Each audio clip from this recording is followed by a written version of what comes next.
Welcome back to English Mantra by Praveen. నిన్న మనము pronoun గురించి ఇంట్రడక్షన్ తెలుసుకున్నాం కదా. ఇవాళ టైప్స్ ఆఫ్ ప్రనౌన్ గురించి తెలుసుకుందాం. Types of pronouns.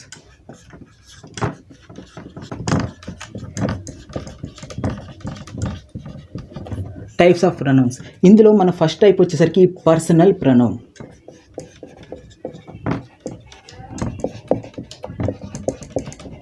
ఏంటి పర్సనల్ ప్రనౌన్ అంటే?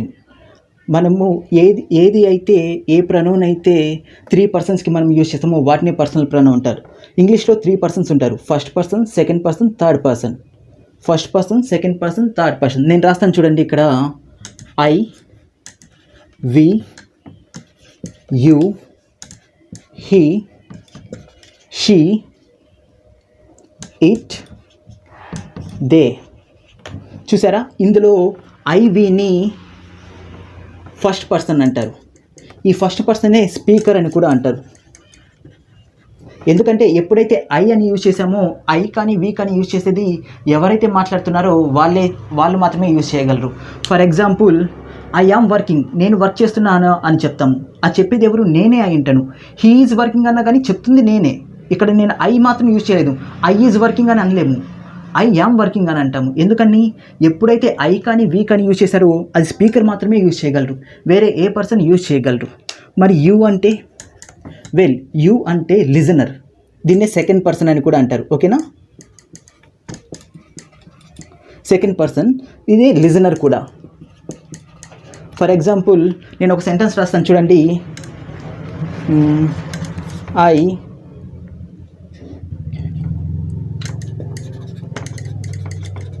ఇంప్లోర్డ్ యూ అంటే నేను నిన్ను బెగ్ చేశాను అని. I implored you to give some money కానీ ఏదన్నా సెంటెన్స్ రాయొచ్చు. ఇక్కడ చూడండి, ఐ అనేది స్పీకర్ అవుతాడు అని చెప్పా. ఇక్కడ స్పీకరు, యూ అనేది లిజనర్. ఎందుకని? నేను ఎవరికి చెప్తున్నాను? యూకి చెప్తున్నాను. ఒకవేళ కాబట్టి ఇతను ఏమవుతాడు? ఎప్పుడైనా సరే యూ అనేది లిజనర్ మాత్రమే అవుతాడు, లిజనర్ అవుతాడు. మరి హీ, షీ కానీ ఇట్ కానీ దే కానీ వస్తే ఇవన్నీ థర్డ్ పర్సన్స్. ఇవన్నీ థర్డ్ పర్సన్. ఇది నాన్ యాక్టివ్ మెంబర్స్ అంటారు వీళ్ళని. Non active members, non active persons. ఓకేనా? వీళ్ళు ఎప్పుడు మన కన్వర్జేషన్లో ఫస్ట్ పర్సన్, సెకండ్ స్పీకర్గా, లిజనర్గా ఉండదు. ఫర్ ఎగ్జాంపుల్, నేను ఒక సెంటెన్స్ రాస్తాను చూడండి. He deluded her. చూసారా? హీ అనేది ఇది సబ్జెక్టు, ఇది ఆబ్జెక్టు, అంతవరకు కరెక్టే. కానీ ఇది స్పీకర్ కాలేడు ఎప్పుడైనా సరే. ఎందుకంటే హీ డెల్యూడెడ్ హర్. ఈ సెంటెన్స్ ఎవరు చెప్తున్నారు? ఎవరైతే ప్రొనౌన్స్ చేస్తున్నారో వాళ్ళు చెప్తున్నారు. సపోజ్ ఈ సెంటెన్స్ నేను చెప్తున్నాను, హీ డెల్యూడెడ్ హర్ అన్నాను. ఇక్కడ మాట్లాడింది ఎవరు? నేను మాట్లాడాను. ఎవరి గురించి మాట్లాడాను? థర్డ్ పర్సన్ గురించి మాట్లాడాను. వీళ్ళు నాన్ యాక్టివ్ మెంబర్స్. ఎప్పుడైనా సరే ఐ కానీ యూ కానీ వచ్చినప్పుడు మాత్రమే ఐ కానీ వి కానీ స్పీకర్ అవుతాడు, యూ అనేది లిజనర్ అవుతారు. ఓకేనా? అండ్ ఇవన్నీ సబ్జెక్టివ్ కేసెస్. ఓకేనా? ఇవన్నీ సబ్జెక్టివ్ కేసెస్. మరి ఆబ్జెక్టివ్ కేసులో, ఆబ్జెక్టివ్ కేసులో వీటికి ఏవైతే ఆబ్జెక్టివ్ కేసు వస్తాయి, ఐకి ఏమొస్తుంది? మీ వస్తుంది. వీకి ఏమొస్తుంది? అజ్ వస్తుంది. యూకి యూనే వస్తుంది. సబ్జెక్టివ్ కేసు యూనే, ఆబ్జెక్టివ్ కేసు యూనే. హీకి ఏమొస్తుంది? హిమ్ వస్తుంది. షీకి హర్ వస్తుంది. ఇట్కి ఇట్టే వస్తుంది. దేకి దెమ్ వస్తుంది. ఓకేనా? ఈవెన్ ఆబ్జెక్టివ్ కేసులో అయినా సరే మీ కానీ అజ్ కానీ వస్తే వాళ్ళు స్పీకర్ అవుతారు, యూ వస్తే లిజనర్ అవుతారు, మిగతా వాళ్ళు మొత్తం థర్డ్ పర్సన్ అవుతారు. For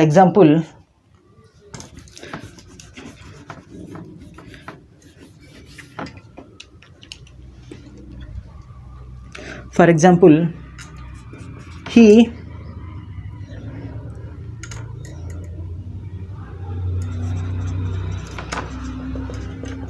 హుడ్వింక్డ్ me. He hoodwinked me. Hoodwink అంటే చీట్ చేయడం. డెల్యూడ్ అన్నా కానీ సేమ్ మీనింగే వస్తుంది. హీ హుడ్వింక్డ్ మీ.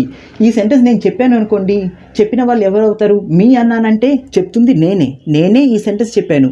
కాబట్టి ఇక్కడ మీ అనేది స్పీకర్ కూడా అవుతుంది. ఐ కానీ వి కానీ. లేకపోతే వాటి సబ్జెక్టివ్ కేసు ఇవి కదా, వాటి ఆబ్జెక్టివ్ కేసు వస్తే ఫస్ట్ పర్సన్ అవుతారు, లేదా వాళ్ళనే స్పీకర్ అని కూడా అంటారు. యూ వచ్చినప్పుడు ఆబ్జెక్టివ్ కేసులో, సబ్జెక్టివ్ కేసులో లిజనర్ అవుతారు, మిగతా ఎవరు వచ్చినా కానీ థర్డ్ పర్సన్ అవుతారు. అంతేకాదు, ఇంకొకటి నేను నిన్న మీకు చెప్పాను కదా, ఇది చూడండి.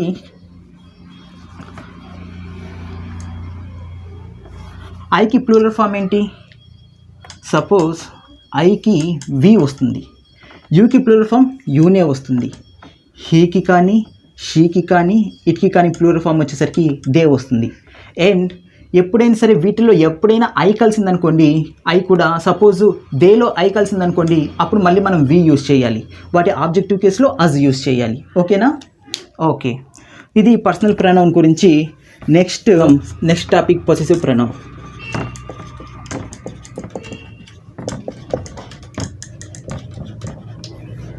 Possessive pronoun. Okay, possessive pronoun అంటే ఏంటి? పొసెసివ్ ప్రొనౌన్ గురించి తెలుసుకునే కన్నా ముందు మనం పొసెసివ్ యాడ్జెక్టివ్స్ గురించి తెలుసుకుందాం. పొసెసివ్ యాడ్జెక్టివ్స్ విన్నారా? ఒకసారి నేను మళ్ళీ రాస్తాను చూడండి. అదే table subjective case, objective case, possessive case. POS అని పెడుతున్నాను చూడండి. I, we, you, he, she, it, they. వీటి సబ్జెక్టివ్ కేసు ఏమవుతుందని చెప్పాను? ఐకి మీ, వీకి అస్, యూకి యూనే, హీకి హిమ్, షీకి హర్, ఇట్కి ఇట్, దేకి దెమ్. ఓకేనా? ఇది సబ్జెక్టివ్ కేస్, ఆబ్జెక్టివ్ కేస్. నేను ఇక్కడ ఒక ఎగ్జాంపుల్ రాస్తాను చూడండి. Suppose this is my bag. This is my bag. చూసారా? దిస్ ఈజ్ మై బ్యాగ్లో ఈ మై అంటే ఏంటిది?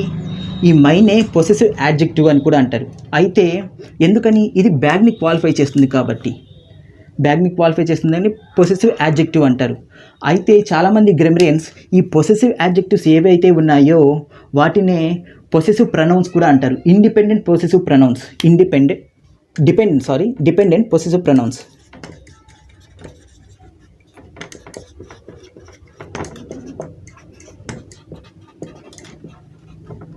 Dependent possessive pronouns. ఎందుకని? అది పొజిషన్ని చెప్తుంది. మిగిలిన మనకి ఏ యాడ్జెక్టివ్ తీసుకున్నా కానీ అది పొజిషన్ గురించి చెప్పదు, కానీ ఇవన్నీ పొజిషన్ గురించి చెప్తాయి. ఓకేనా? సో ఈ పొసెసివ్ యాడ్జెక్టివ్స్ ఏంటో చూసుకుందాం. మీకు ఏమొస్తుంది? మై వస్తుంది. అజ్కి ఏమొస్తుంది? అవర్ వస్తుంది. అంటే దిస్ ఈజ్ మై బ్యాగ్ లేదా this is our bag, this is his bag, this is your bag. యూకి యువర్ వస్తుంది, యువర్ బ్యాగ్. హిమ్కి హిజ్ వస్తుంది, హిజ్ బ్యాగ్. ఓకేనా? This is his bag. హర్కి హర్రే వస్తుంది, దిస్ ఈజ్ హర్ బ్యాగ్. ఓకేనా? ఇట్కి ఇట్స్ వస్తుంది. ఓకేనా? ఇట్కి ఇట్స్ వస్తుంది. చూడండి, చాలామంది కన్ఫ్యూజన్ ఎక్కడ ఉంటుందంటే ఇట్స్, ఇట్ అపాస్ట్రఫీ ఎస్, వీటిలో చాలామంది కన్ఫ్యూజ్ అయ్యి రెండింటిని ఒకే రకంగా రాస్తారు. యాక్చువల్గా ఇట్స్ అంటే ఏంటంటే it is. Suppose it's mine, ఇది తప్పు అవుతుంది. ఎందుకని? ఇట్స్ అనేది ఒక పొసెసివ్ యాడ్జెక్టివ్. ఓకేనా? దాన్ని ఇంకొక పొసెసివ్ ప్రొనౌన్ ముందు రాసాము, అలా రాయకూడదు. ఇది ఏం రాయాలంటే అపాస్ట్రఫీ ఎస్ పెట్టాలి. అప్పుడు దీని మీనింగ్ ఏమొస్తుందంటే ఇట్ ఈజ్ మైన్. దీని మీనింగ్ ఇది. అంతేకాదు ఇంకొక ఎగ్జాంపుల్ రాస్తాను చూడండి. బెస్ట్ ఎగ్జాంపుల్ ఒక కొటేషన్ ఉంది కదా, don't judge a book by its cover అని.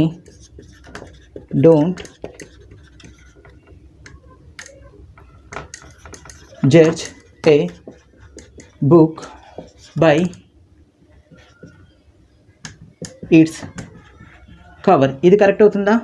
నేనేమని చెప్పాను? అపాస్ట్రఫీ ఎస్ అని వస్తే కనుక ఇట్కి ముందు దాని మీనింగ్ ఇట్ ఈజ్ అని చెప్పాను.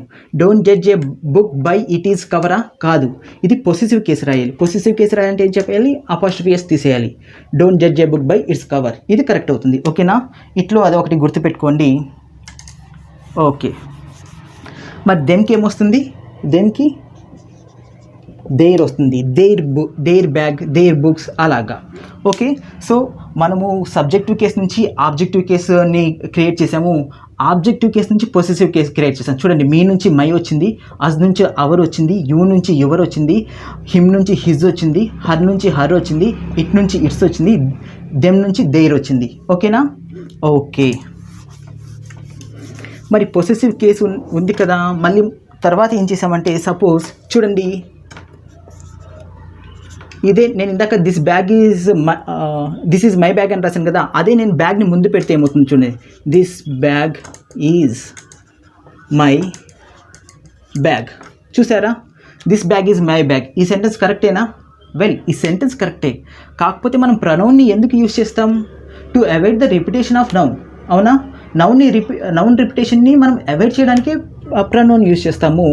అయితే ఇక్కడ పొసెసివ్ కేస్ వల్ల ఇందాక మనం దిస్ ఈజ్ మై బ్యాగ్ అంటే అది కరెక్టే అయింది, కానీ ఇక్కడ చూసారా, ఎప్పుడైతే ఇక్కడ బ్యాగ్ వచ్చిందో మళ్ళీ మనకి సేమ్ నౌన్ రిపీట్ అయింది. అంటే ఏదైతే దిస్ బ్యాగ్ ఉందో అదే మై బ్యాగ్ అని కూడా వచ్చింది. మరి దీన్ని ఈ రిపిటేషన్ ఎలా ఆపేస్తాం? ఈ రిపిటేషన్ని ఆపడానికే పొసెసివ్ ప్రొనౌన్స్ని యూజ్ చేస్తాం. వీటిని డిపెండెంట్ పొసెసివ్ ప్రొనౌన్స్ అని కూడా అంటారు. డిపెండెంట్. ఇప్పుడు నేను ఈ పొసెసివ్ కేసు రాస్తున్నాను చూడండి, డిపెండెంట్ పొసెసివ్ ప్రొనౌన్, డిపిపి అని రాసాను. అంటే ఇవి డిపెండెంట్ పొసెసివ్ ప్రొనౌన్స్. అవి ఏంటంటే చూడండి, ఈ రిపిటేషన్ ఎలా అవాయిడ్ చేయొచ్చు చూడండి. This bag is mine, this bag is mine అని పెడితే సరిపోతుంది. చూసారా, మళ్ళీ బ్యాగ్ అనేది నేను రిపీట్ చేయలేదు. సెంటెన్స్ కూడా చాలా నీట్గా ఉంది. యాక్చువల్గా ఈ సెంటెన్స్ కరెక్టే, కానీ మనం ఏం చెప్పాను, ఎప్పుడైనా సరే రిపిటేషన్ని ఆపేయాలంటే ఏం చేయాలి? ఇక్కడ పొసెసివ్ ప్రొనౌన్ పెట్టాలి, డిపెండెంట్ పొసెసివ్ ప్రొనౌన్ని పెట్టాలి.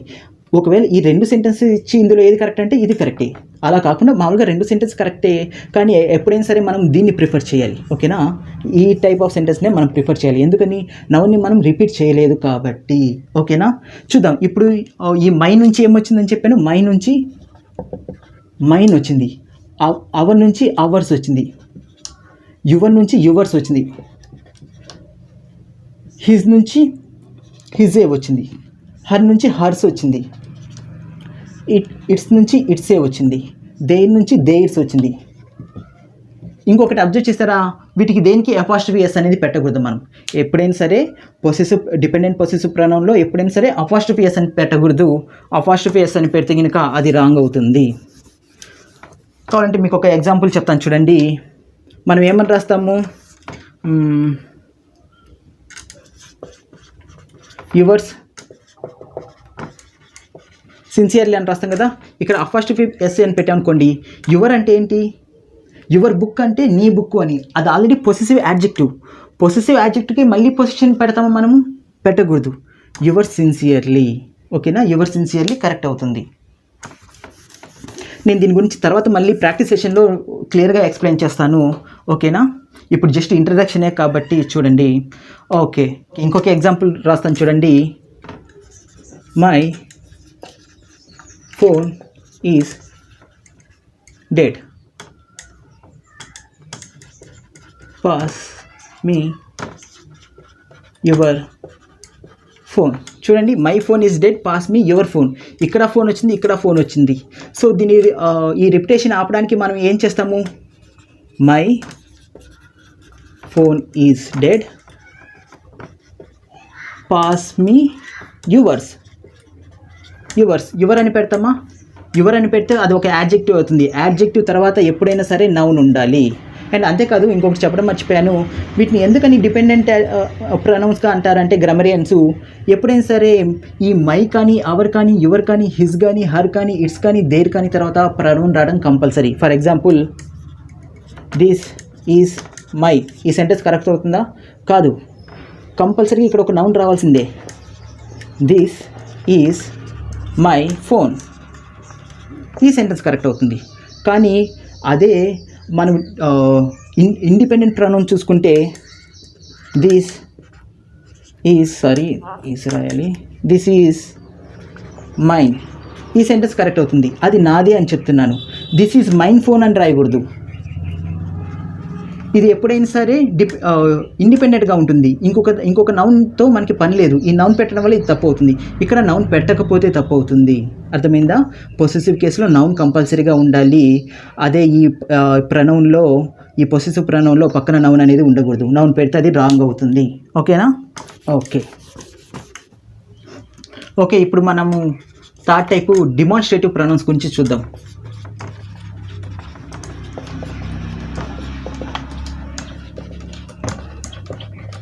ఏంటి డిమాన్స్ట్రేటివ్ ప్రొనౌన్స్ అంటే? సపోజ్ మనకి ఏదైనా దూరంగా ఉందనుకోండి, పాస్ మీ దట్ అంటాం. ఓకేనా? దాన్ని పాస్ చేయని అంటాము. ఓకే, లేదా దట్ ఈజ్ మైన్ అని అంటాము. చూసారా, దిస్, దట్, దీస్, దోస్, వీటినే డిమాన్స్ట్రేటివ్ ప్రొనౌన్స్ అంటారు. ఎందుకంటే ఇవి మనము ఎదుటి వాళ్ళని పాయింట్అవుట్ చేయడానికి యూజ్ అవుతాయి. ఎదుటి పర్సన్స్ని కానీ లేకపోతే థింగ్స్ని కానీ పాయింట్అవుట్ చేయడానికి యూజ్ అవుతాయి. ఓకేనా, అవి ఏంటివో చూద్దాం. దిస్, దట్, ఇవి సింగులర్ ఫామ్స్. ఇది సింగులర్ ఫామ్, ఇది సింగులర్ ఫామ్. దీని ప్లూరల్ ఫామ్ ఏమవుతుందంటే దిస్కి దీస్, దట్కి దోస్, దిస్కి దీస్, దట్కి దోస్, వీటివి ప్లూరల్ ఫామ్స్ అవుతాయి. నేను కొన్ని ఎగ్జాంపుల్స్ రాసాను చూడండి. This are my books. ఇంకొకటి రాస్తాను, దిస్ ఈజ్ మై బుక్స్. చూడండి, దిస్ ఆర్ మై బుక్స్ అని రాశాను, దీస్ ఆర్ మై బుక్స్ అని రాశాను. ఈ సెంటెన్సెస్ కరెక్టేనా చూద్దాం.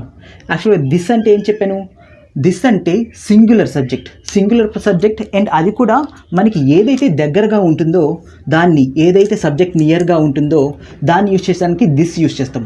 అది నియర్గా ఉన్న సబ్జెక్ట్ ప్లూరల్ అయితే కనుక దీస్ అని యూజ్ చేస్తాం.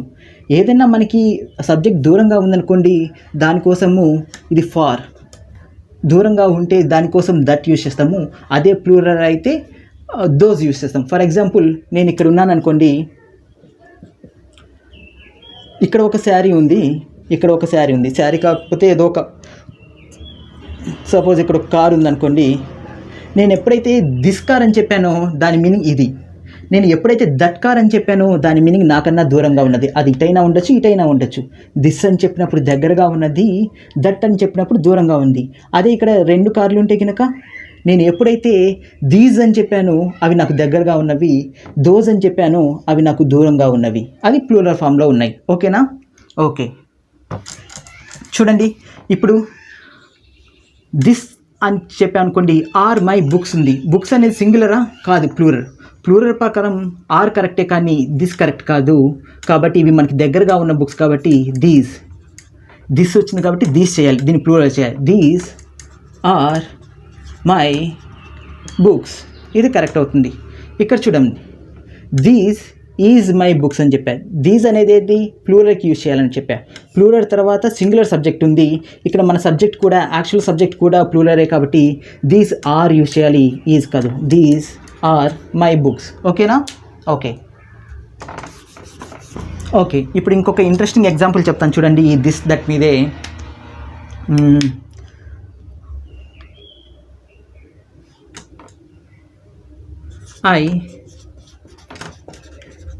I purchased, సపోజ్ నేను ఒక శాంసంగ్ ఎస్ అని పెడుతున్నాను and Nokia mobiles. I purchase Samsung S అని పెట్టాను, నోకియాకి ఎన్ పెట్టాను, మొబైల్స్. అది నేను ఎదుటి వాళ్ళకి చెప్తున్నా అంటే నువ్వు ఇది తీసుకొని నేను అది తీసుకుంటా అని చెప్తున్నాను. You take this, I will take that. దీని మీనింగ్ ఏంటి, you take this, I will take that అన్న. ఇప్పుడు ఎవరు శాంసంగ్ తీసుకుంటారు, ఎవరు నోకియా తీసుకుంటారు నాకు చెప్పండి. ఎవరు శాంసంగ్ తీసుకుంటారు, ఎవరు నోకియా తీసుకుంటారు? నేను ఏమని చెప్పా, I purchased Samsung and Nokia mobiles, you take this, I will take that. ఇప్పుడు శాంసంగ్ ఎవరు తీసుకుంటారు, నోకియా ఎవరు తీసుకుంటారు? కన్ఫ్యూజన్ వచ్చింది కదా. నేను ఏమని చెప్పాను, దిస్ దట్కి దిస్ అనేది దాని దగ్గరగా ఏ సబ్జెక్ట్ ఉంటే దాన్ని క్వాలిఫై చేస్తుంది. సపోజ్ పర్సన్ ఇక్కడ ఉన్నాడు, ఒక ఆబ్జెక్ట్ ఇక్కడ ఉంది, ఇంకొక ఆబ్జెక్ట్ ఇంకో, అతను దిస్ అన్నాడంటే అది ఇక్కడ ఉన్నట్లు, దట్ అన్నాడంటే అది దూరంగా ఉన్నట్లు. సపోజ్ అదే ఆబ్జెక్ట్ ఇక్కడ పెట్టామనుకోండి, ఇప్పుడు దిస్ అన్నాడంటే ఈ ఆబ్జెక్ట్, దట్ అన్నాడంటే ఆ ఆబ్జెక్ట్. ఓకేనా, ఆ ఆబ్జెక్ట్ని రిఫర్ చేస్తున్నాడు. సో దిస్కి దగ్గరగా ఏ ఆబ్జెక్ట్ ఉంది, దిస్కి దగ్గరగా నోకియా ఉంది. మనం వెనక్కి వెళ్తే ఏమొస్తుంది, మొబైల్, నోకియా మొబైల్స్ ఉంది. అంటే యూని నోకియా మొబైల్ తీసుకోమన్నాడు, అతను దట్ మొబైల్ అంటే దూరంగా ఉన్న ఆబ్జెక్ట్ ఏంటి, శాంసంగ్ తీసుకుంటాడని. అంటే సపోజ్ ఇక్కడ నేను పర్సన్ నేమ్ పెట్టాను అనుకోండి, Ravi purchase Samsung and mobile, Mohan takes this mobile, he will take that mobile అని అనుకోండి, he will take that mobile అని. ఇప్పుడు ఇప్పుడు మోహన్ తీసుకునే మొబైల్ ఏంటి, మోహన్ దిస్ అన్నాడు కాబట్టి దిస్కి దగ్గరలో ఏ సబ్జెక్ట్ ఉంది, నోకియా ఉంది, నోకియా తీసుకుంటాడు. హీ విల్ టేక్ దట్ అన్నాడు కాబట్టి దట్ దూరంగా ఉన్న సబ్జెక్ట్ని రిఫర్ చేస్తుంది. దట్ అనేది ఏంటి, శాంసంగ్ తీసుకుంటాడు. అర్థమైందా? నేను ఇంకా అర్థం కావాలంటే ఇంకొక ఈజీ ఎగ్జాంపుల్ రాస్తాను చూడండి, అప్పుడు మీకు ఇంకా బాగా అర్థమవుతుంది.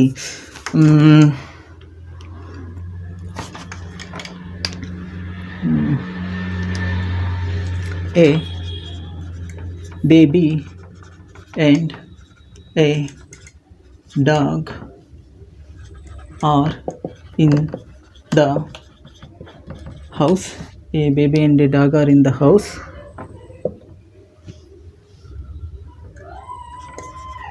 This is drinking milk. That is barking. చూడండి, a baby and a dog are in the house. This is drinking milk, that is barking అని రాశాను అనుకోండి. నేనేమని చెప్పాను, దిస్ అనేది దాని దగ్గరలో ఉన్న సబ్జెక్ట్ని తీసుకుంటుంది. దాని దగ్గరలో ఉన్న సబ్జెక్ట్ ఏంటిది చూడండి, హౌస్, డాగ్. మనం డాగ్ గురించి రిఫర్ చేస్తాం కాబట్టి డాగ్. చూడండి, దిస్ అన్నప్పుడు డాగ్ వస్తుంది, కానీ dog is drinking milk and baby is crying అంటామా, అనము. అంటే ఇక్కడ దిస్ ఉండకూడదు, దట్ ఉండాలి. ఓకేనా, దట్ ఉండాలి. దట్ ఉండడం వల్ల ఏమవుతుంది, ఈ దట్ అనేది ఈ సబ్జెక్ట్ని కాకుండా దీని దూరంగా ఉన్న సబ్జెక్ట్ని తీసుకుంటుంది. దీని దూరంగా ఉన్న సబ్జెక్ట్ ఏంటి, బేబీ. అంటే దట్ ఈజ్ డ్రింకింగ్ మిల్క్, అంటే ఆ బేబీ మిల్క్ తాగుతుంది. దిస్ అనేది ఏంటి, ఇక్కడ దట్ ఉంది. దట్ అంటే మళ్ళీ దీన్నే రిఫర్ చేస్తుంది, కాదు, ఇక్కడ దిస్ ఉండాలి. దిస్ ఉన్నప్పుడు ఇది దేన్ని పాయింట్అవుట్ చేస్తుంది అంటే డాగ్ని పాయింట్అవుట్ చేస్తుంది. That dog is barking. ఓకేనా, ఈ డాగ్ కాబట్టి దిస్ ఈజ్ బార్కింగ్. ఓకేనా, అర్థమైందా? A baby and a dog are in the house. ఒక ఇంట్లో ఒక బేబీ ఉంది, ఒక డాగ్ ఉంది. ఎప్పుడైతే మనం బేబీని ఫస్ట్లో పెట్టామో మన నెక్స్ట్ సెంటెన్స్లో దట్ అని పెట్టాలి. ఎప్పుడైతే దిస్ అని పెడతామో అది దగ్గరగా ఉన్న సబ్జెక్ట్ని తీసుకుంటుంది. దగ్గరగా ఉన్న సబ్జెక్ట్ డాగ్. డాగ్ అనేది మిల్క్ తాగుతూ బేబీ అనేది బార్క్ చేస్తుంటుందా, కాదు. బార్క్ చేసేది ఏంటి, డాగ్. డాగ్ బార్క్ చేస్తుంది కాబట్టి దాన్ని దిస్ అని పెట్టినప్పుడు దీన్ని రిఫర్ చేస్తుంది. దట్ అని పెట్టినప్పుడు దూరంగా ఉన్న సబ్జెక్ట్ని రిఫర్ చేస్తుంది. చూసారా, డాగ్ అనేది దగ్గరగా ఉంది సబ్జెక్టులలో, మనకి దూరంగా ఉన్న సబ్జెక్ట్ రావాలంటే దట్ అని పెట్టాలి. అర్థమైందా? ఈ క్లాస్ మీకు నచ్చినట్లయితే లైక్ చేయండి, షేర్ చేయండి, సబ్స్క్రైబ్ చేయండి. Thank you.